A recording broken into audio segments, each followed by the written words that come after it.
WhatsApp guys, this is Sanjay Kumar Mahato और ये है S J Mahato study hub. तो आज हम लोग बात करने वाले हैं सीडीपी विकास के सिद्धांत के बारे में। JTET CTET 2021 special.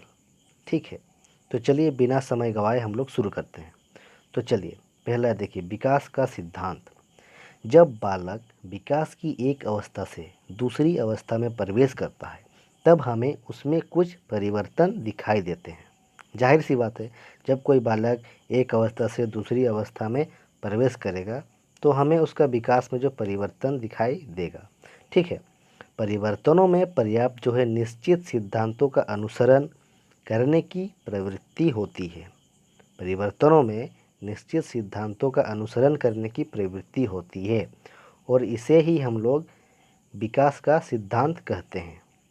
इन्हीं सिद्धांतों के द्वारा विकास की प्रक्रिया जो है नियंत्रित होती है। ठीक है, तो चलिए विकास के सिद्धांतों के बारे में जानते हैं। तो पहला सिद्धांत विकास की दशा का सिद्धांत। देखिए, इस सिद्धांत के अनुसार शिशु के शरीर में विकास सिर से पैर की ओर होता है। हमेशा याद रखिएगा कि शिशु के शरीर में विकास जो है सिर से पैर की ओर होता है।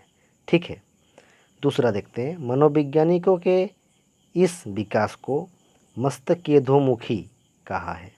ठीक है, तीसरा, सर्वप्रथम शिशु का सिर, फिर धड़ तथा इसके बाद हाथ पैर का विकास होता है। अगर आपसे सवाल किया जाए कि सर्वप्रथम जो है शिशु का किस भाग का कौन सा भाग विकास होता है, तो इसका सही आंसर होगा शिशु का सिर। ठीक है, ये था इसका पहला सिद्धांत। तो चलिए देखते हैं दूसरा सिद्धांत, निरंतर विकास का सिद्धांत। देखिए, स्कैनर के अनुसार विकास प्रक्रियाओं की निरंतरता का सिद्धांत केवल इस तथ्य पर बल देता है कि व्यक्ति में कोई परिवर्तन नहीं होता है। क्यों नहीं होता है? तो देखिए, विकास की गति जो है वो समान नहीं होती है। ठीक है, विकास की गति इस कभी तेज तो कभी धीमी होती है, इसीलिए जो है इसमें कोई परिवर्तन नहीं होता है।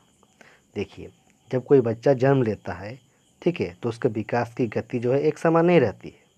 वो किसी में ज़्यादा रहती है तो किसी में कम। कोई जल्दी विकास करता है तो कोई धीरे धीरे विकास करता है। ठीक है, तो देखिए तीसरा सिद्धांत के बारे में, विकास क्रम का सिद्धांत। विकास एक निश्चित और व्यवस्थित क्रम में होता है। बालक का गति संबंधी व भाषा संबंधी विकास एक ही क्रम में हो जाता है, मतलब एक ही साथ हो जाता है। उसका गति संबंधी और भाषा संबंधी का विकास एक ही क्रम में हो जाता है। ठीक है, तीसरे माह में गले से एक विशेष प्रकार की आवाज़ निकालना। ठीक है, छठे माह में खिलखिलाकर हंसना। सातवें माह में माँ, बा, दा, दी शब्द आदि बोलना। ठीक है, इसका मतलब जिस तरह से तीसरा माह, छठा माह, सातवें माह, इस तरह से जब बच्चा विकास होता है तो उसमें कुछ ना कुछ जो है चेंजेस आते रहते हैं। ठीक है, अब देखते हैं चौथा सिद्धांत, विकास की गति में व्यक्तित्व भिन्नता। देखिए, भिन्न भिन्न व्यक्तियों के विकास की गति भी भिन्न भिन्न होगी। ठीक है, अब कोई व्यक्ति और उसके साथ कोई और एक व्यक्ति होगा तो दोनों का विकास का सेम होगा? नहीं, उसके जो विकास की गति है वो भिन्न भिन्न होगी। एक ही आयु के बालक या बालिकाओं में शारीरिक, मानसिक और सामाजिक विकास में जो भी भिन्नता पाई जाती है। ठीक है, अब एक ही आयु के बालक या बालिकाओं में जो है शारीरिक, मानसिक और सामाजिक विकास यानी कि सोचने समझने की जो शक्ति होती है उसमें भी भिन्नता पाई जाती है। अब सब बच्चा अगर एक ही जैसा सोचने लग गया, सब बच्चा का शरीर का बनावट अगर एक ही जैसा हो गया, सबका मानसिक बनावट अगर एक ही जैसा हो गया तो गड़बड़ हो जाएगा। इसीलिए जो है सभी का शारीरिक, मानसिक और सोचने समझने की जो शक्ति है उसमें भी भिन्नता पाई जाती है। भगवान ने ऐसे ही हम सबको बनाया है। ठीक है, अब देखते हैं पांचवा सिद्धांत, आपस में संबंध का सिद्धांत। देखिए, शारीरिक विकास बौद्धिक विकास को प्रभावित करता है। हमेशा याद रखिएगा, शारीरिक विकास जो है बौद्धिक विकास को प्रभावित करता है।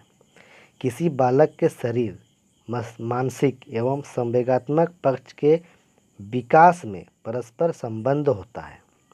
ठीक है। ये सब जो है शारीरिक, मानसिक और संवेगात्मक पक्ष का विकास जो है आपस में संबंध बनाए रखते हैं ताकि बच्चे का जो विकास हो वो अच्छी तरह से हो सके। ठीक है। शारीरिक विकास के साथ ही बालक में रुचि, ध्यान, आचरण, नैतिकता आदि में परिवर्तन होता है। जाहिर सी बात है, जब बच्चा छोटा होगा तो उसका रुचि कुछ अलग होगा। वो किसी चीज़ को देख के जो है मतलब उसको लेने का कोशिश करेगा। ठीक है। उसका ध्यान भी बस एक ही जगह नहीं होता है, वो इधर उधर देखते रहता है। उसका ध्यान भी एक जगह स्थिर नहीं रहता है। उसका आचरण भी मतलब छोटा बच्चा का आचरण कैसा होता है आप लोग को पता ही है। नैतिक नैतिक तो उसमें मतलब क्या, बच्चा तो बच्चा ही होता है। फिर जैसे जैसे वो बड़ा होता है धीरे धीरे तो उसका रुचि, ध्यान, आचरण, नैतिक में आदि में परिवर्तन आ जाता है। ठीक है। अब देखते हैं छठा सिद्धांत, वंशानुक्रम एवं वातावरण के मध्य अंतःक्रिया का सिद्धांत। देखिए, बालक का विकास वंशानुक्रम एवं वातावरण की अंतःक्रिया के कारण ही होता है। अगर कोई बालक विकास कर रहा है तो उसका वंशानुक्रम कैसा है ये उसी पे डिपेंड करता है। अक्सर ये कहा जाता है कि अरे इस लड़के का नाक देखो, ये इसके पापा की तरह है। अरे इस लड़के का बाल जो है इसकी माँ पे गया है।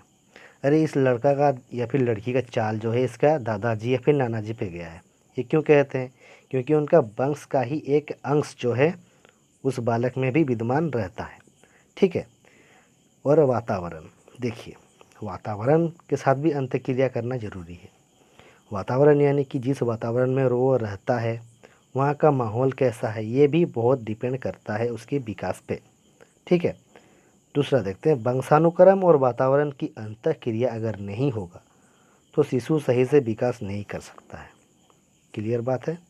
चलिए अब देखते हैं आगे। सिद्धांत नंबर 7, समान प्रतिमान का सिद्धांत। मानव शिशु के विकास का प्रतिमान एक ही है। ठीक है। इसका जो प्रतिमान है वो एक ही है मानव शिशु का। मानव शिशुओं के विकास में किसी प्रकार का अंतर नहीं होता। चाहे किसी का भी मानव का शिशु का विकास हो वो जो है सेम एक ही रहता है। वो छोटा से बड़ा ही होते रहता है।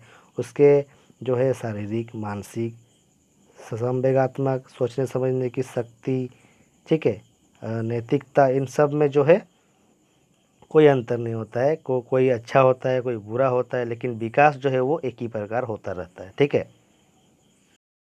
प्रत्येक जाति, चाहे वो पशु जाति हो या मनुष्य जाति, अपनी जाति के अनुरूप विकास के प्रतिमान का अनुसरण करता है। ये कहा था हरलॉक ने। ठीक है। देखिए, प्रत्येक जाति जो है वो अपने जाति का ही अनुरूप के मतलब प्रतिमान का जो है अनुसरण करता है। अब मनुष्य जाति है तो जाहिर सी बात है वो मनुष्य जाति की तरह ही विकसित होगा, ना कि पशु जाति की तरह। और अगर पशु जाति है तो वो ना तो मनुष्य जाति की ओर विकसित होगा। ठीक है। पशु पशु जाति के जैसे विकसित होगा और मनुष्य जो है मनुष्य की तरह विकसित होगा। यही जो है इनके प्रतिमान का अनुसरण करता है। क्लियर है? अब देखते हैं 8वां और सबसे लास्ट सिद्धांत, सामान्य से विशिष्ट प्रतिक्रियाओं का सिद्धांत। विकास के सभी पक्षों में बालक सर्वप्रथम जो है सामान्य प्रक्रिया करता है। ये तो हम सब जानते हैं। उसके बाद वो विशिष्ट प्रक्रिया शुरू करता है। देखिए, इसे हम लोग कैसे समझते हैं। देखिए, ठीक है, किसी वस्तु को प्राप्त करने के लिए सामान्य रूप से कोई बालक क्या करता है, अगर उसको कोई वस्तु पसंद आ जाता है, अगर वो देख लेता है तो वो तो चल डुल सकता है नहीं। ठीक है। वो क्या है, अपना हाथ हिलाता है, पैर हिलाता है, अपना सर हिलाता है, मतलब बॉडी का कुछ भी चीज़ हिलाता है और आ करते रहता है। ठीक है। ठीक उसके बाद जो है वो विशिष्ट प्रतिक्रिया शुरू करता है। इसका मतलब ये है कि धीरे धीरे जो है उसे प्राप्त करने के लिए, यानी कि धीरे धीरे जब शिशु बड़ा होता है वो बैठना सीखता है। ठीक है। घुटनों के बल चलना सीखता है, फिर अपने पैरों के बल चलना सीखता है, तो वो क्या करता है, उस वस्तु को अपने हाथ में उठा लेता है। यानी कि जो भी उसे अच्छा लगता है वो धीरे धीरे उसे प्राप्त करने की विशिष्ट रूप से कोशिश करता है। ठीक है। तो आज की क्लास यहीं पे समाप्त होती है। ये जो है सी टेट जे टेट दोनों के लिए बहुत ही ज़्यादा इम्पोर्टेंट है। अगर चैनल अच्छा लगा, वीडियो आप लोग को अच्छा लगा तो कृपया चैनल को सब्सक्राइब, लाइक, शेयर और कमेंट ज़रूर कीजिएगा। ठीक है। और भी जो है ऐसे वीडियो हम लाते रहेंगे, तो आप मेरे साथ बने रहिएगा। तो ये था विकास का सिद्धांत। तो चलिए आज की क्लास यहीं तक। आज की क्लास समाप्त। Over and out.